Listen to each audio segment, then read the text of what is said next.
Well, at its height, more than 2 million people lived in Detroit. Well, that was 60 years ago, and now it's about 700,000. Buildings are empty, violent crime is the worst for any US city, and only a third of the city's ambulances work. Yet in some places there are early signs of recovery. Our global business editor, Michael Wilson, has the details. It was the city at the heart of the US motor industry, a symbol of the country's economic prosperity. Thousands of workers flocked to Detroit with the promise of getting a well-paid job at the big three, Ford, GM and Chrysler. But in the last decades, that boom has turned into a crippling bust.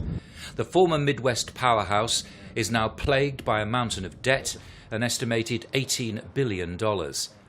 After failing to broker a new deal between Detroit's creditors and pension funds, Michigan's state emergency manager formally asked a federal judge late yesterday to place the city into bankruptcy protection. Today I authorize the emergency manager for the city of Detroit to seek federal bankruptcy protection. This was a difficult and painful decision, but I believe there were no other viable options. Why did I do this? What's the rationale and what's the impact for both the city of Detroit and the state of Michigan? Well, let me start with the fact that this is a situation that's been 60 years in the making in terms of the decline of Detroit. From a financial point of view, let me be blunt. Detroit's broke. If this request were to be approved, it would be a record for municipal bankruptcies. No other American city of Detroit's size has ever taken such a drastic measure. The mayor asked residents to persevere through the hard times ahead. One of the things that I want to say to our citizens is that as tough as this is, I really didn't want to go in this direction, but now that we are here, we have to make the best of it.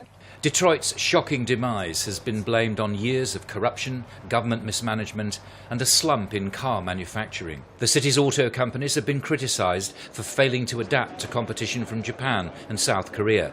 That decline even led to a multi-million-dollar bailout of GM in 2009. Now, instead of being famous for its industrial might and Motown roots, Detroit is now known for its derelict buildings and social problems. Abandoned houses line graffiti-covered streets, while the dwindling population struggles with soaring unemployment and high crime rates. For many, bankruptcy is likely to make things much worse before they get better.